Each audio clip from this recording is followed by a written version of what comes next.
Welcome back to the Backpedalers podcast. I'm Jeremy. I'm Dylan. And I don't know what we're talking about today, but it's been a long time since we recorded. Long time running. Finally came. Are we talking about the Expendables movies first? We should start off with it because it's going to take the longest time. Oh, God. So, a while back, we decided that we wanted to review some movies on this podcast. And we started with, let's just watch the Expendables Trilogy. And Dylan, how'd you like the Expendables? I had seen the first one like shortly after it released to DVD, but I hadn't seen the second one, and then the third one came out, and I just randomly brought up if he had seen the third movie. He mentioned how god-awful it was. I said, alright, we need to watch it. I haven't seen the second one. And over the course of like a week or two between podcasts, like before or after, or just replacing a podcast, we started watching Expendables.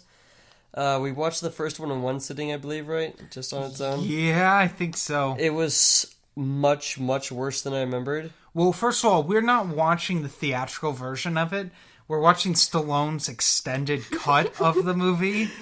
And I've seen the theatrical version once. The biggest difference between the first version and the... or not the first version, the first movie and the next two movies... is Stallone's camera handiwork was not as present in the other movies. Well, because he didn't direct the sequels. He wrote them, I think, but I don't think he directed them. Was the second one the one that he did in Somalia with... No, that's 3.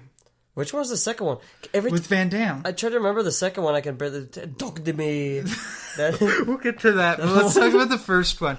First one's okay. It's not great, but... It's fun. It's really fun. It's fun with a friend. Yeah, you have to watch it in a group. It reminds me of the 80s action movies, but now they're all old. And that's something that becomes more and more a theme as these movies come out. It's supposed to be the fun of the movie is that they're old, but as you watch it, you just go, oh yeah, they're old and they can't really do any stunts right now, so they spend most of the movie marching around trying to be witty and funny. But okay, the first one though, I think has the best action overall of all 3 of them. It's a smaller scale than the sequels. The budget looks better though. Yeah, well, Stallone's. I'll be honest, he's a good director for the most part. Rocky is a good movie. I like Rocky. Most of the movies that he's directed that are serious movies are really good movies. He's a competent director. He's just having fun with his friends in this, and you can clearly tell they're all having a good time. One thing I wanted to talk about, though, is Arnold's cameo while he was still governor. Oh, yeah. It was just a cameo at this rate. Yeah. Arnold shows up, and it's like the ultimate fanboy moment. Because I think this time... It was right after the 4th Terminator movie came out, which is the only one Arnold's not officially in. They just make a CG Arnold, because he was the governor, and he couldn't be in the movie. And let me tell you, a Terminator movie without Arnold's bad. It's really, really bad. Look at the Sarah Connor Chronicles if you don't believe me. They're genuinely awful. But watching... The Expendables, that was fun to have him, Bruce Willis, and Stallone all in a room together. But the thing was, it was nice because of how little it actually was. Which is something that's a big problem in these sequels. Who is the full cast of the first movie? Terry Crews, who doesn't do anything. Yeah. Randy Couture, who throws Stone Cold Steve Austin around. Randy Couture's fucking awful in that movie. Well, he's not an actor. Yeah.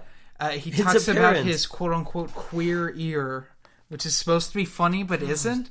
Dolph Lundgren... Was that in the first one? Yeah. Oh my god, it was so stupid. Dolph Lundgren's in there and acts like a crazy person, acts like he did in Universal Soldier, which is bad.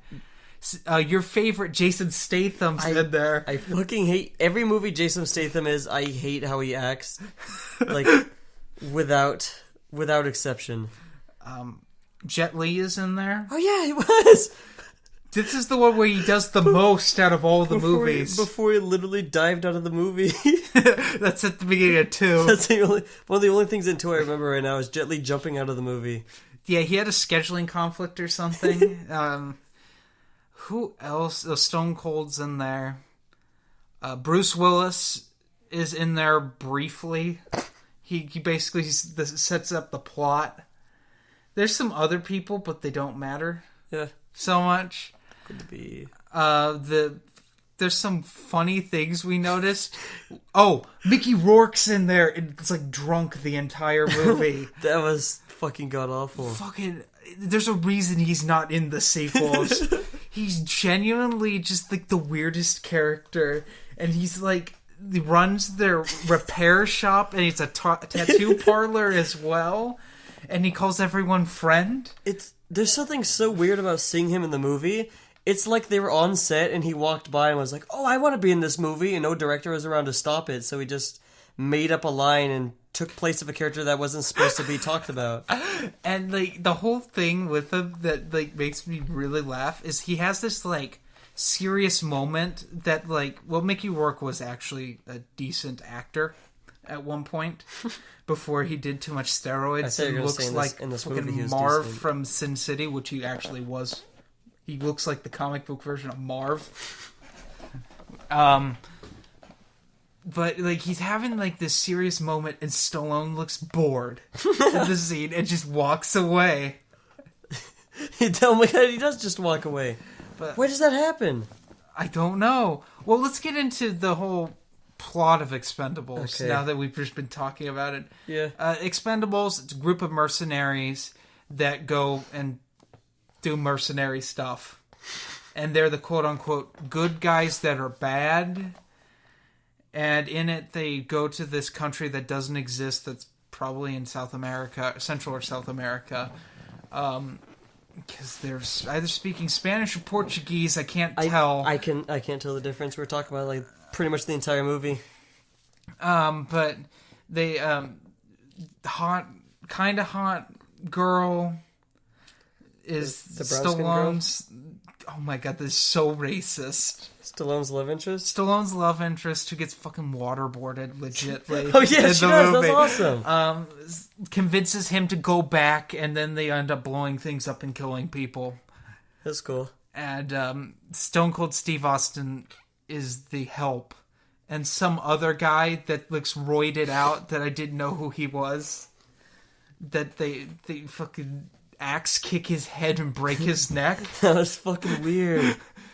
But everyone gets to shine a little bit in here, except for Stallone and Jason Statham shine the most. Terry Crews doesn't get to fucking...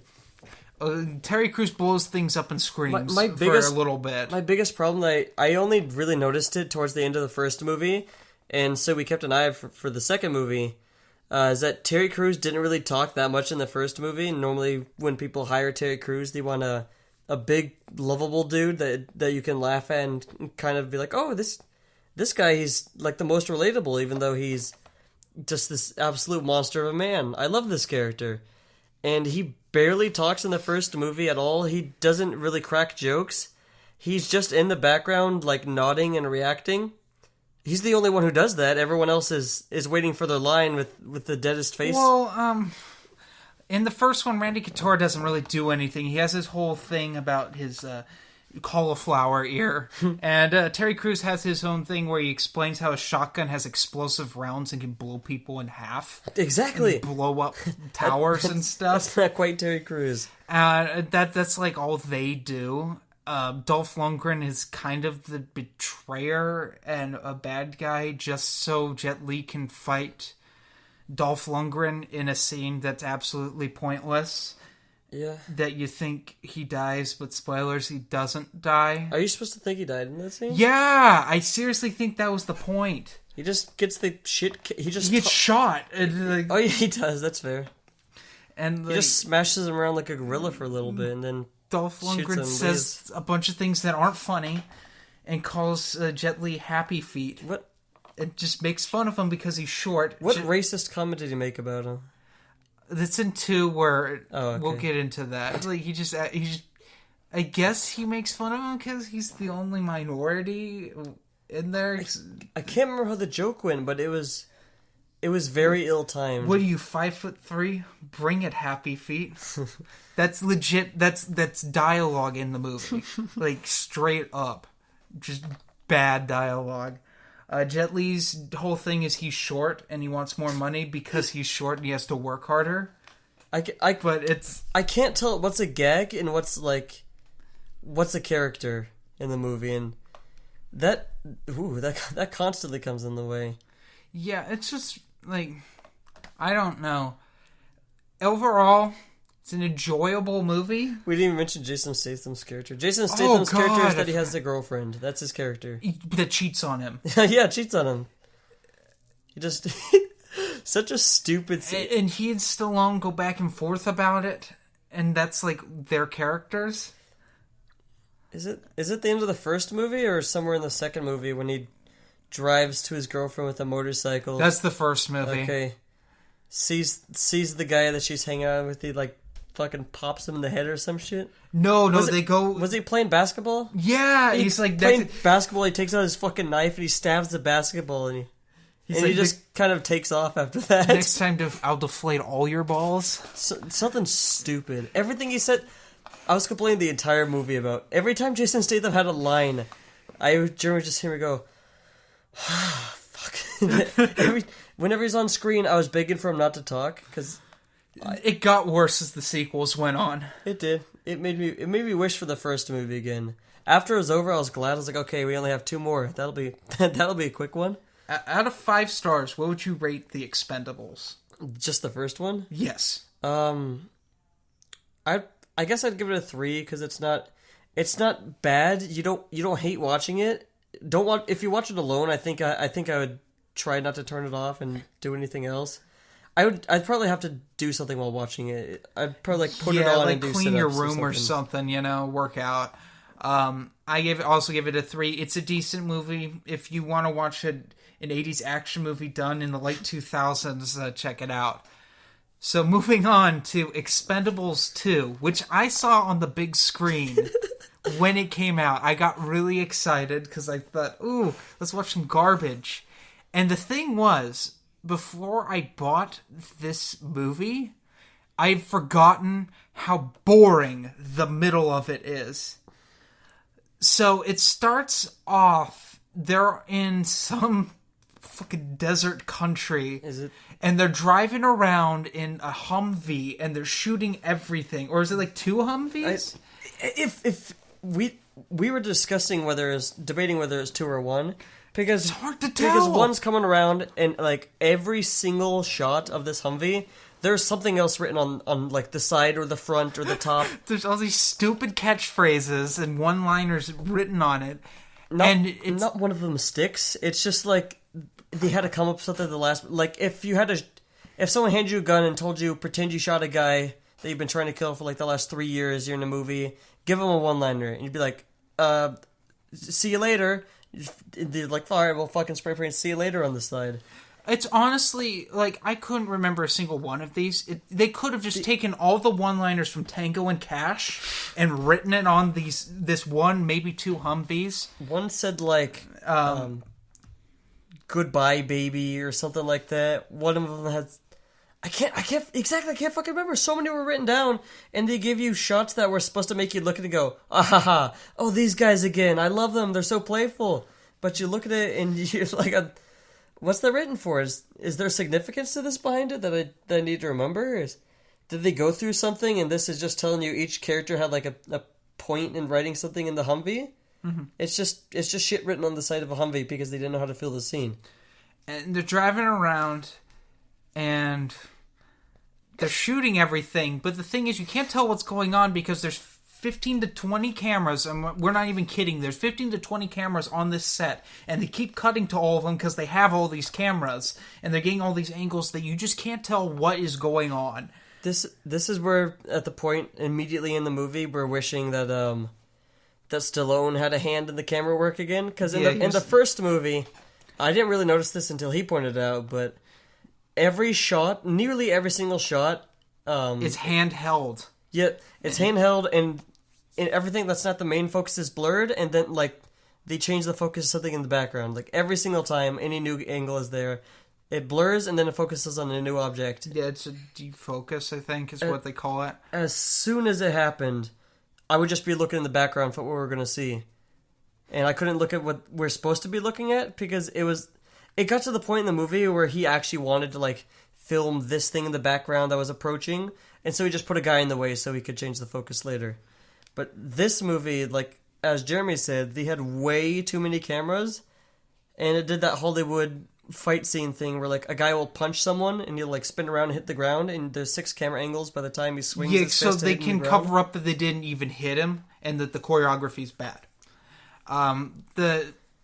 They're rescuing this guy. Jet Li has a fight scene for the movie, and we'll get into why it's in the beginning in a bit. And they rescue this guy and another guy, and it turns out to be Trench, which is Arnold Schwarzenegger. And then Terry Crews has like his only line for the movie where Arnold's like, "Give me your gun," and Terry Crews is trying to make these terrible lines funny, and it just falls flat. And so he grabs an even bigger gun, and they escape. We can't skip over the helicopter. The horrible, horrible CG helicopter that they shoot at. Is that in this one, or is that in 3? Was it the second or third? Are you talking about the bridge scene from 3 No, where no, Stallone nearly dies multiple times? Right at the beginning. Yeah, I'm pretty sure it's this one where they have the 2 Humvees and then they like put in tank. Yeah, oh, that's right. There's a helicopter and they blow up They put it into like tank mode where this helicopter is shooting rounds at and it's just bouncing off it like nothing's happening. They're looking. Dolph Lundgren was in one of them, one of the Humvees, and that's where we went. Okay, maybe there's 2 Humvees because we're talking the whole time about where the other like 4 characters. Then we see another character in a slightly different location. Maybe it was probably just the same one, but they wrote something else on it because they didn't want to have 2 Humvees. That's what's hard to tell, but yeah, he looked extremely bored given the fact that he was getting fired at. And then they just blow up the helicopter and it like default 3D helicopter crashing that you clip into the middle of a movie. Just it happens. And it's like 7 minutes into the movie where we see one of the worst effects that we could have from like the decade. I don't even remember it because of how bad 3 is. For this like $16 million budget, something massive, something like it was a big budget. It was a lot bigger budget than the first movie. Much. Yeah. Every budget increased by some degree. It like doubled after each movie. Then they escape, and they escape on a bunch of water rafts, like those jet ski things. They did. It was weird. And they have a sniper friend who's like, I think he's from one of those Nicholas Sparks movies. Was it the young guy? Yeah. He just drops into the movie and he starts talking like he's been there the whole time. Yeah, like he's just one of the team, and I guess, he is. I had to ask Jeremy if he was in the first movie because I couldn't remember. They don't say, "Oh, it's been so glad I haven't seen you. What have you been up to?" "Oh, I've been up to this. It's so good. It's so good that I finally get the chance to work with you guys. You guys are awesome." He comes in and he goes like, "Oh, hey," name of character, Barney or whatever. And Barney goes, "Yeah, hey, kid." And then they keep going. And they're like, we're supposed to have... Okay, first of all, once they escape all that crap, and they take off on the new Expendables plane that has a Christmas logo on it, I guess that's a joke, but I'm not sure. As with the Humvee, you can't tell. It's very impossible to tell. I feel like they wanted to have merchandise for everything in the movie, so they put something slightly different on everything else. And there's no merchandise for this movie. Surprised? No, they're not selling Humvees with that shit on the side. But like, so they land, they're at a bar, and like the whole thing with this new guy and Stallone is like it's a father-son relationship thing, but it doesn't work because this young guy is not established as a character. The guy's like half the age of Stallone in real life, like half or a third of the age. He seems in his like mid-20s, just like a big built young guy.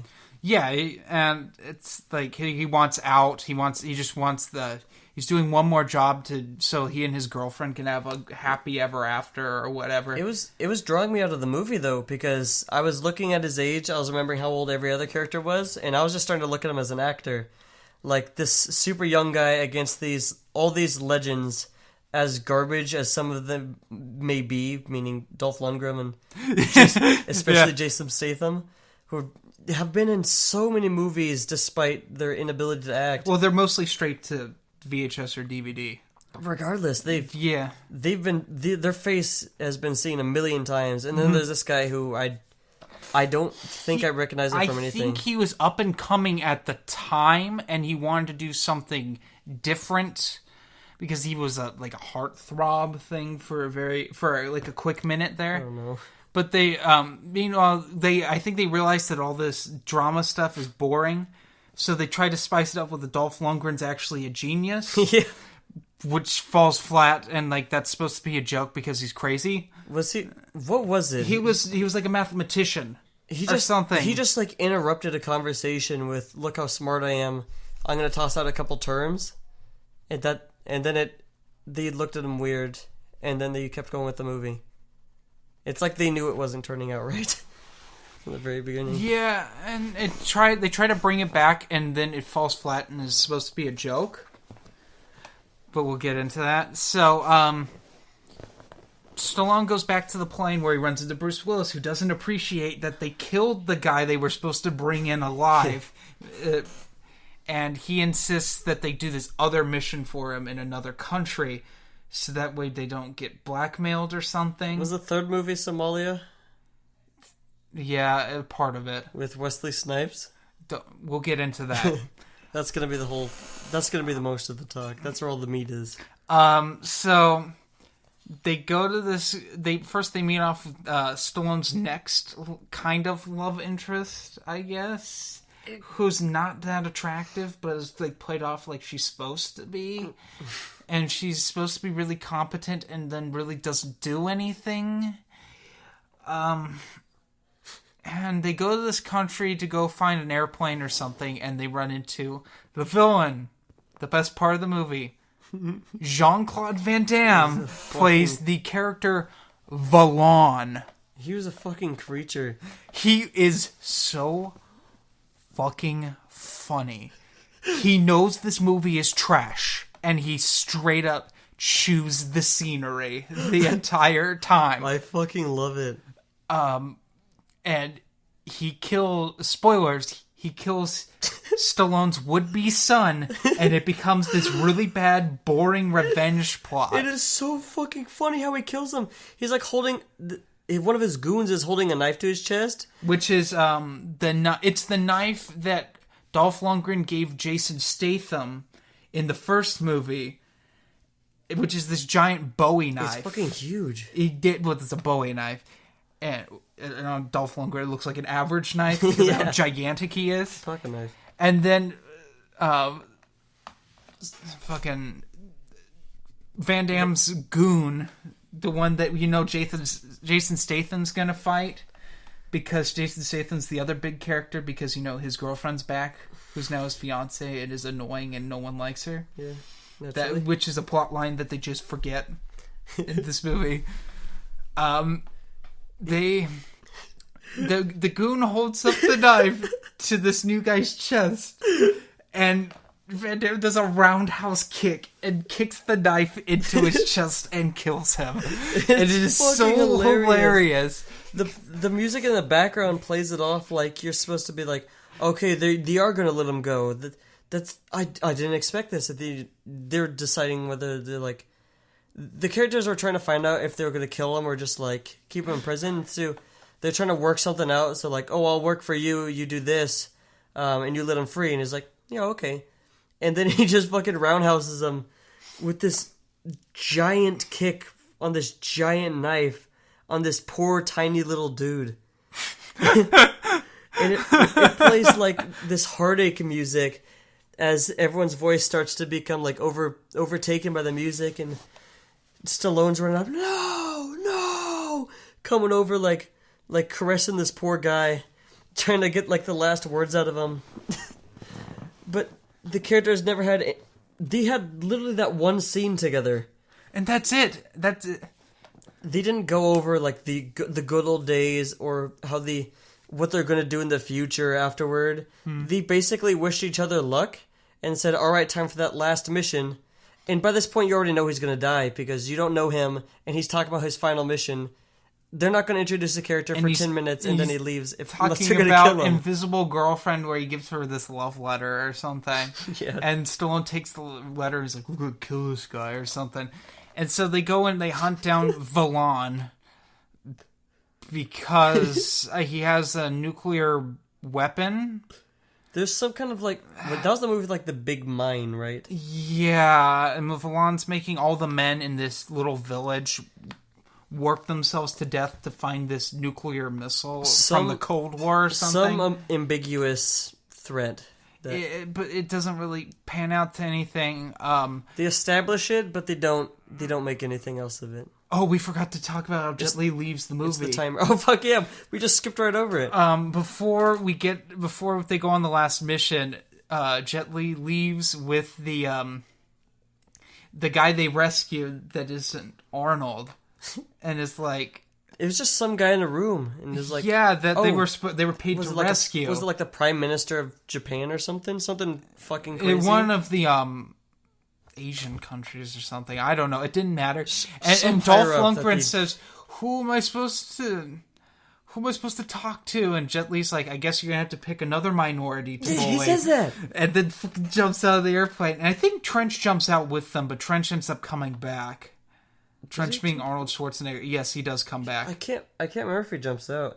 It was just really funny that he leaves because he's not with them on the mission. Jet Li clearly wasn't supposed to leave the movie at this point. It's not like you can tell like they didn't intend. All right, Jet Li comes in, he's one last mission, and we don't see him again. He had a scheduling conflict in real life with something else, and he had to leave the production early. Because they're on a plane with the dude, and Jet Li just kind of picks him up, and he like grabs a parachute, and he's like, "All right, I'm out of here, guys. See ya," and then hops out. Yeah, that's the funny thing. They try to like establish a why it happened, and Jet Li just kind of goes, "Oh, I should be with them, right?" And they're like, "All right, yeah, that makes sense. See ya." Pretty funny.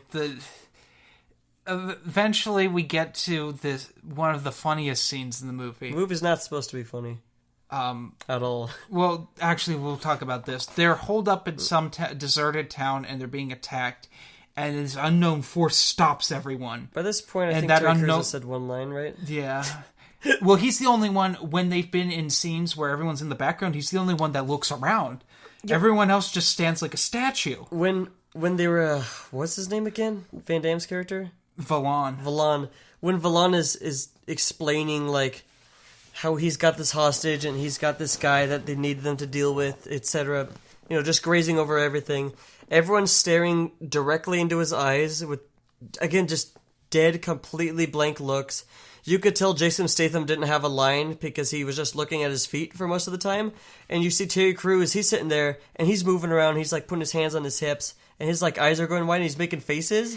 Like he's reacting to this guy. You're like, oh fuck. Mm-hmm. But he's all the way in the background. He's the farthest character in the back. He's next to Randy Couture, who's just standing like an absolute statue and not doing anything. Standing straight with his arms down. I was saying during the movie, I was like, why don't they like have them like holding their gun or like kind of like looking around to make sure no one's coming up on them? And then I saw Terry, like, oh, he's giving a little movement. And then we realized how still everyone is by comparison and how unnatural every character's acting was. But moving on, they beat up a bunch of people in a bar with brass knuckles, which they call the classic weapon or something like that. Why do they beat them up? Because they're assholes. Not just, you know, just have action. Not why they have it in the movie, but what caused the fight? It doesn't matter. I don't think anything real caused it. I think like a character said like, "Hey asshole," and Stallone was like, "All right, we're gonna beat these guys' brains in," and so they did. Yeah, and then they get attacked by a tank and stuff, and all the enemies are killed by Chuck Norris. So Chuck Norris, I fucking hated that. Chuck Norris shows up in the movie, says the absolute worst Chuck Norris meme he possibly can. And the characters are supposed to be in this, you know, outside of their comfort zone in some whatever foreign country that's barely established. And then yeah, as you said, they get attacked by a tank. At the moment, we don't know why it is, and it's supposed to be like a big shocker. They don't even know why they're getting attacked. And then they have a way too drawn out firefight for what should have actually happened. Then it gets to the point where they're completely surrounded, just basically waiting to die. Everyone makes a comment about them being out of ammo, and so like Stallone pulls out his sidearm, and he says some one-liner about how it's their last fight, going out with a bang. You know, every movie has it. Then some missiles come raining down from the sky. Well, some rockets, I guess, come raining down from the sky, just blow everything up. And then the camera pans up as everyone is completely confused to what's happening. And Chuck Norris is standing there with like a rocket launcher. And the good, the bad, and the ugly theme starts playing for some reason. Like, I guess they wanted Clint Eastwood, but Clint Eastwood has a taste and said no. The whistle plays like as soon as you see his face. And he's like, "You boys needed help," or something like that. Then he comes down and Sylvester starts talking to him, and he's like, "Oh, I thought you were out of combat for like a rattlesnake bite," something like that. And he tells it was a cobra bite. A cobra bite. And Chuck Norris tells the horrible fucking joke everyone's heard a million times in YouTube comments of, after a week, whatever, of agonizing pain, the cobra finally died. And you see the pain in his eyes as he says this, because you know he's heard it. It's like the director, it's like the director saw him somewhere, like in some hangout spot, told him he wanted to make a movie, and he's like, "Oh, have you heard this joke?" And he told him the joke, and Chuck Norris went, that's funny. Yeah, that's a good one." He went, "All right, I gotta have him in the movie now. It'll be his first line, actually." Yeah, and then he spouts some exposition about Van Damme. They rescue a bunch of women from a village, and Dolph Lundgren uses one because he trips in the background, and he uses one for leverage and pushes himself off of her. It's kind of in the background, but just it's in focus enough. You go, "Oh, Dolph Lundgren," and you see him walk around the corner, and he like puts his hand on this woman, and he gives her like a pat, and then he pushes off of her, like his entire arm pushes off, leaning to the side of her. And she starts getting pushed, and you see this look of shock on her face, because that was clearly not supposed to happen. He just, came around and is like, "Fuck this extra." The thing is, if we had watched it on DVD, we probably wouldn't see that. It's the fact that it's on Blu-ray, and more things are in focus, because it's high definition, that we could see that. Because I don't remember that from the movie theater, but then again... It distracted us like the entire movie every time we saw it. I kept laughing. They rescue some people from a missile silo. Did Chuck Norris leave the group by this point? Yeah, no, he doesn't show up till the end. Yeah, he ends up showing up for some reason at the end. He saves them and takes off, and then he comes out to save them at the end again. But it doesn't leave they you end to up be worried getting about the rescued characters. by Bruce Willis and Arnold Schwarzenegger, and then the final battle at the airport starts, which goes back to the funny parts, like the funniest thing in the movie. Something really fucking funny happened at the airport. I can't remember. There was a ton of... Oh, there's so much hilarity. So they just start shooting up the airport, and there's like a great battle that happens.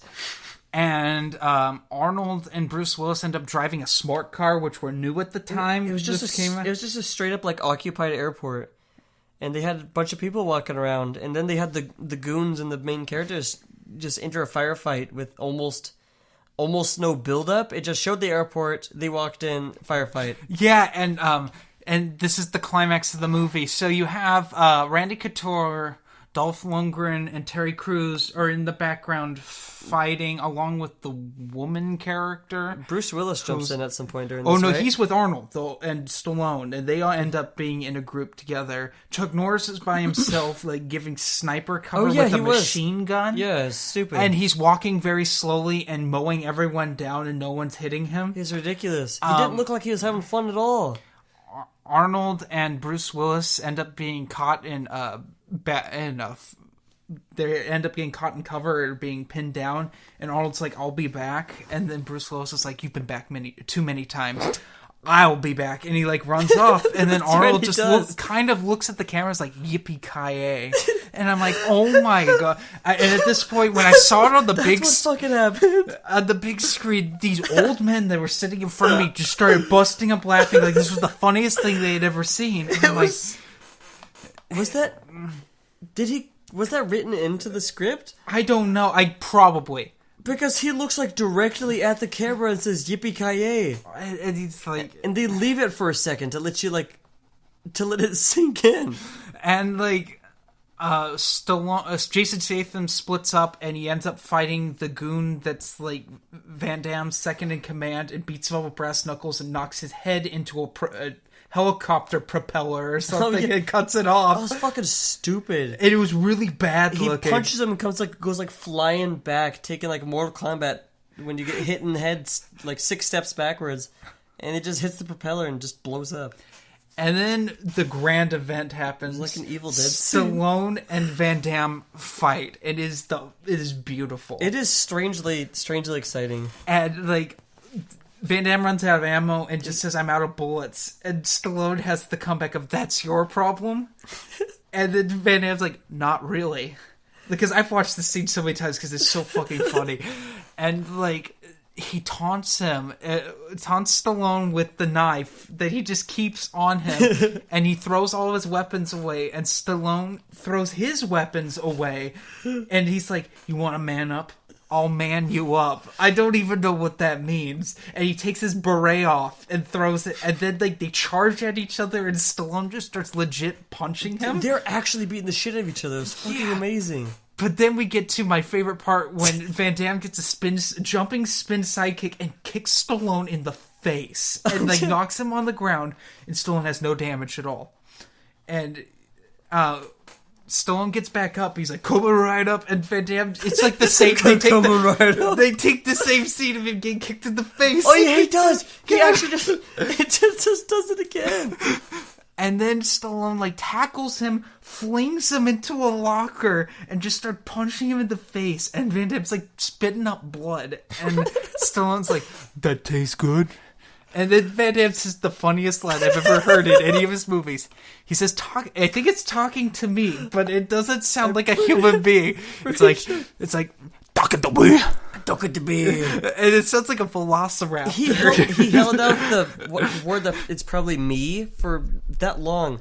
Stallone said, yeah, I think he says, "That tastes good," and he goes, "Talking to me." I didn't know what he said. But at that point in the movie, I was laughing way too fucking hard. Too hard to pay attention to the rest of the fight. And he ends up whipping him with it. They end up with falling chains? down a like a story. And Stallone like uses a chain as a weapon, chokes him with the chain, and stabs him with the knife. Yeah, and it's fucking weird. And then they end up cutting his head off and putting it in a bag and giving it to Bruce Willis. Like that's like a callback to the first movie, and that's kind of how the movie ends. Yeah, it pretty much does just end like that. And like, it's really weird. Oh, they end up drinking in a bar. No, they don't drink in the bar. Yeah, they don't have a bar scene in this one. Yeah, it's the only one that doesn't end in a bar or with them drinking. Oh, actually, they're drinking on the airplane. Yeah. On their new airplane. Their new airplane, thanks to Bruce Willis giving them an airplane. And then we get to Expendables 3. BK. And the trash that is. But first, let's give our how many stars would you give Expendables 2? 2. I give it 3.5 because the beginning and the end are so terrible and so funny that I think I had the most laughs out of all three. The middle, though, the middle is so horrible. This one we had to watch in 2 sittings because I got so irritated and we had to stop. I was getting fucking bored because after the first initial fight, they have this giant in between before they get to the little village. We're like, was that the one with the bomb, or was that the third movie? Just a random bomb in an airplane, and Dolph Lundgren, the girl comes in and gets stuck, and Dolph Lundgren. That's true. Yeah, It didn't even matter to the main plot. It doesn't matter just at all. Useless. Was that just before the kid dies? Yeah. Okay. Yeah. It was. Okay. There's the one other scene of the kid's trying to prove his usefulness. And he runs, and they cut to the same scene of him running over and over again, like the Monty Python movie. Oh, that's true. They have them walk around in the forest. And for several minutes of almost unedited footage, it's just one character running somewhere at a time, another character doing something. Everyone's looking around a little bit.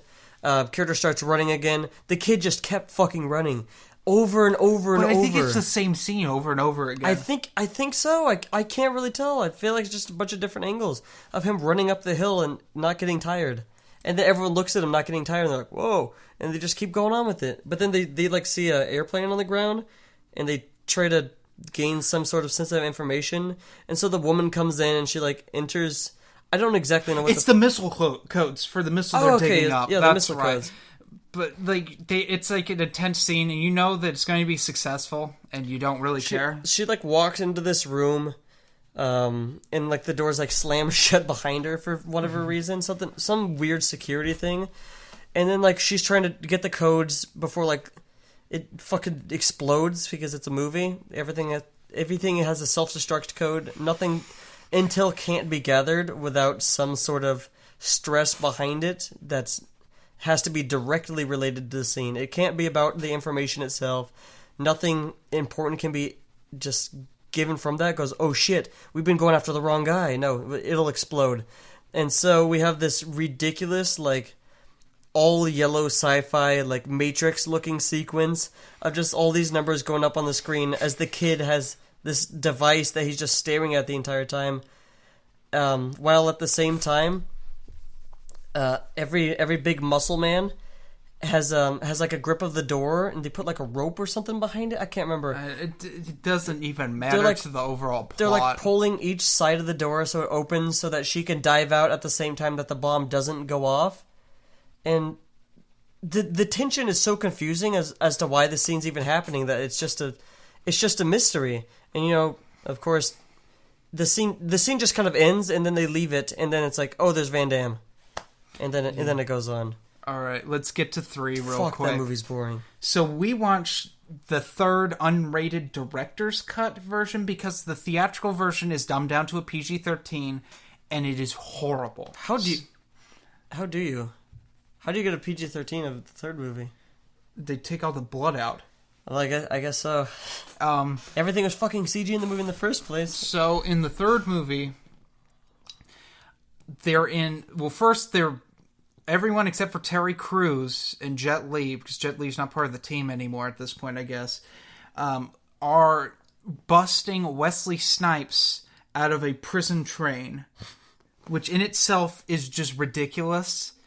And I'll just glance over this real quick. When they ask why he got put in prison, he just says tax evasion. Because that's how Wesley Snipes actually went to prison in real life, was for tax evasion.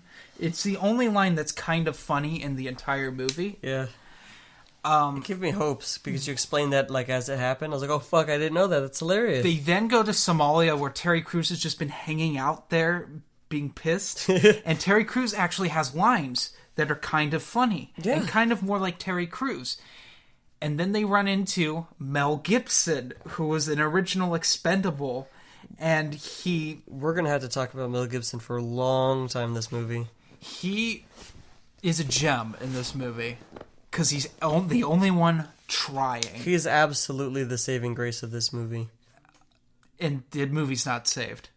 Yeah.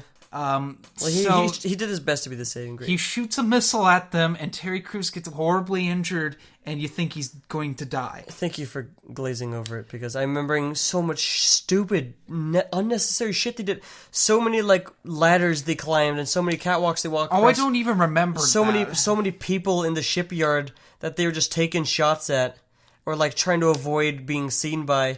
And Terry Crews keeps saying shit. And I made a comment to Jeremy. I was like, oh, they finally realized, oh yeah, Terry Crews is that funny guy who says a lot of things, and you laugh whenever he talks. Instead of having probably like a total of 9 fucking lines from the second movie.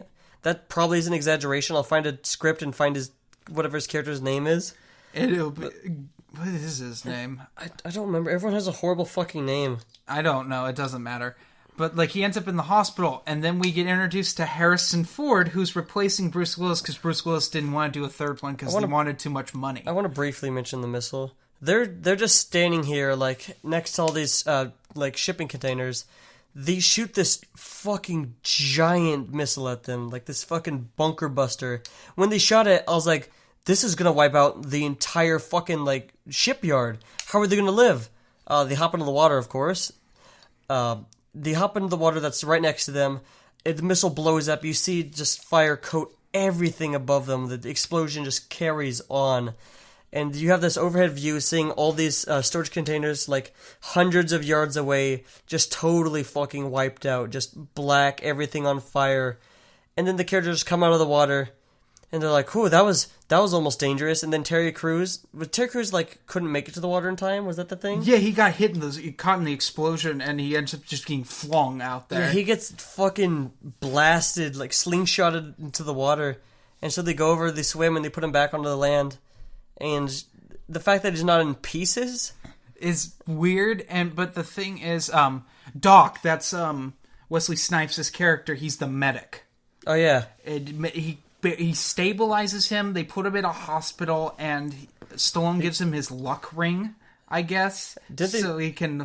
It said he's gonna be like a paraplegic, would probably never walk again. It's unknown how many functions he'll even have. He'll even live. And then Harrison Ford gives them the job of revenge, so it's another revenge plot for Stallone. Terry Crews doesn't even look hurt though.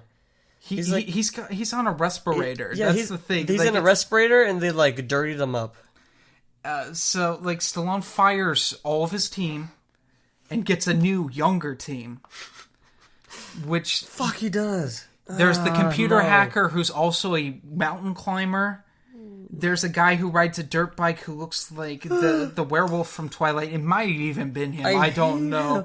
I hate his character the most. There's another one who I think is a mixed martial arts fighter, and then Ronda Rousey's in there. She was a bouncer at a strip club, and she beats up people in the strip club because she's Ronda Rousey. And at this time, Ronda Rousey was like the number one woman fighter in the world. Was it like 2014 when the movie came out? So everyone's still fucking crazy over her. Yeah, it was before she became an absolute failure. She replaced anyone as the worst actor in the movie. Oh my, she is the worst. And then we have Antonio Banderas shows up and chews the scenery and says a bunch of things that aren't funny and acts like a crazy person. They keep having him talk. The joke is that he's like super fanboying over Stallone. And every single time he's near him, he talks and he talks and he talks. And the joke is supposed to be, oh, he's annoying and Stallone doesn't like him. But you as the audience are the one who's annoyed because you're wasting time watching this character. It's the same joke every single time you see him. And they keep seeing each other. Mm-hmm. And they keep doing the same, if you're going to talk blah, blah, blah, this joke. And he goes, oh, okay, sorry. But it's just that this. And he goes on again. It's like a sketch that they turned into like 20 minutes of the movie's fucking dialogue. So new team meets old team. There's almost a fight. Then Stallone's like, "Fuck off, old team. This is the new team." And they go and they try to take down Mel Gibson. They capture him, but Mel Gibson has an ace up his sleeve, and he has Stallone nearly blown up. They get in a car wreck where they all should have been horribly paralyzed or dead on this bridge. This is fucked. They captured Mel Gibson. I can't even remember why he was antagonist. It doesn't really matter. He was an arms dealer. Okay, yeah, he's an arms dealer. They had him on this, had this in this like truck, fucking whatever. They shot a missile at the truck, hit right behind it, blew it up. The truck goes flying. And then Stallone's flung from the vehicle. Yeah, he was still on the bridge at this point, right? Yeah, he gets thrown and he ragdolls on the pavement, and where he should have lost his face. He lands directly on his face, and he just starts skidding and just like fucking takes no damage. 80 plus, and then he gets up. He looks angry that the car got blown up. Mildly cut. He's not like bleeding profusely. Oh my god, I can't see. My fucking eyes have been shredded to pieces. He just gets up. Another missile is launched.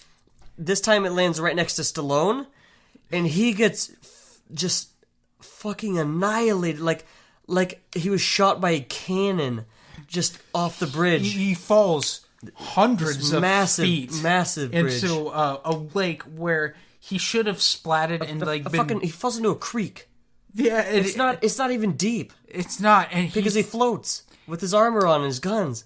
And he should have died from the impact, and then he should have drowned because he goes unconscious. Because he lands on his back, floating for whatever reason, and then you see him wash up on shore, where where his face is underwater, and he's just sitting there with his face underwater, and then he just kind of gets up and goes, "Ugh!" And then all these people show up, and he guns them all down like it's nothing. They walk up, like, oh, what the fuck is going on here? I heard some noise. And he just starts going like, "Oh yeah, my thing," and just starts fucking tearing them. They were Mel Gibson's goons. Yeah, they were his goons, but they just like heard him, looks around, and then he just starts tearing them to pieces. Yeah, like they were unarmed. And then he decides to get Antonio Banderas, and they're going to go rescue the new Expendables team. And then the old Expendables team shows up, and they go to hunt down Mel Gibson. Meanwhile, Harrison Ford, I guess, isn't getting the results he wants. I don't know, so he hires Arnold Schwarzenegger, who couldn't get a team together, so he just gets Jet Li, and they may or not be a gay couple. I couldn't fucking tell. Yeah, I couldn't tell if it was a joke or not. Yeah, I don't know. It's bizarre. And they go and they fly around. Harrison Ford looks like he wants a nap. Jet Li looks like he doesn't want to be there Harrison Ford does look so fucking tired. Well, the Harrison Ford in almost every movie except for that Force Awakens movie looks like he wants to take a nap. He is the sleepiest of grandpas. We haven't talked about Stallone's makeup. Oh, they made him look younger in this compared looks younger in every movie. I don't think it's makeup. I think it's digital touch-ups. I'm pretty sure this one is. Well, first of all, they shaved off that awful Fu Manchu he had. That was a problem in the first Expendables and second movie, where it just looks terrible. Okay, I'm remembering it now. And he shaves. He looks younger. But here's the real kicker. The fucking uncanny valley to him in the third movie. They end up in a building that's going to be demolished, and one guy hacks it while climbing up the side of the building. Another guy's riding a motorcycle. Ronda Rousey is literally throwing men and flinging herself around. Okay, we gotta explain. There's nothing to explain. There's no plot. Mel Gibson calls them from a closed circuit TV. And he's got a web. There's no webcam or anything like that. But it acts like there is. Yeah, it's literally just the TV and this completely empty concrete building. The entire building from bottom up, absolutely and totally empty. And then there's just a room with a closed circuit television. And then Mel Gibson comes on. It's like, I see you've blah blah blah. I'm gonna blow up the building instead of killing you right here though. I'm also gonna send in all of my goons. So here's the final fight scene. Yeah, and then he watches, and then he joins in, and he and Stallone fight in a puddle, and Mel Gibson flings himself around as he used to kind of do martial arts in the Lethal Weapon movies, but he's really out of shape. And Stallone just manhandles him and kills him. Mel Gibson has. In the movie, he has one, amazing little monologue that he goes off on, and it's when it's after he gets captured, before the missile gets blown off. He just talks for, 2 minutes straight, and the whole time you're watching, you're like, wow, I wish every actor in this movie was, it's genuinely... The dialogue isn't that great, but his acting is just, what Mel Gibson usually does when he makes a movie. Oh my god, the end. I don't even want to talk about the end. I don't remember the end right now. A lot of things happened. They probably threw knives at a fucking dartboard. Because that's what happens at the end Yes, of the first. they did. There we go. There's some karaoke. There's karaoke. Was the fucking creepy, scary guy there again? From the second movie with the little tattoo parlor? Was he in there again? No, he's in the first movie. Mickey Rourke? No, Mickey Rourke has been banned from these movies, I guess. Oh, yeah. Okay, I remember now, yeah. I can't remember. They put everything in the end. So, out of 5 stars, what would you rank Expendables 3? I don't fucking want to rank it. I don't want to watch it again. Yeah, I give it a 1. I probably have to agree with you. I don't watch it. Mel Gibson earns that 1 star, though. Nothing in the Otherwise, he gets 0. Nothing in the movie fucking makes sense. The whole scene with the goons coming in, the millions of fucking tanks and helicopters and the amount of armed troops that come on the ground and they somehow get out fine is absolutely fucking ridiculous. It's just over and over and over shots of the guy on the motorcycle jumping to and fro, like inside and outside the building, and then he shoots a couple guys, and then no one on the ground troops that are the goons can do anything. They just like walk around with their guns like down by their legs, and then like a character will walk up and shoot them, and the other character looks over and like, ah, and then they get shot as well. And then like a guy rappels down, and then he sees him, and then the other guy looks and he shoots him again. It's just characters looking at the main characters and not shooting them. I don't want to watch this movie again. Beyond what a normal horrible action movie is. It's just like, I don't want there to be a 4. I don't want there either, but there fucking probably will be. Yeah, I don't know, but that's about all the time we have for this episode. Pretty much. Fuck. Hope you guys like the Expendables episode. Yeah, it was a little different. I don't know if we'll do another one of these for a while. But anyway, have a nice day.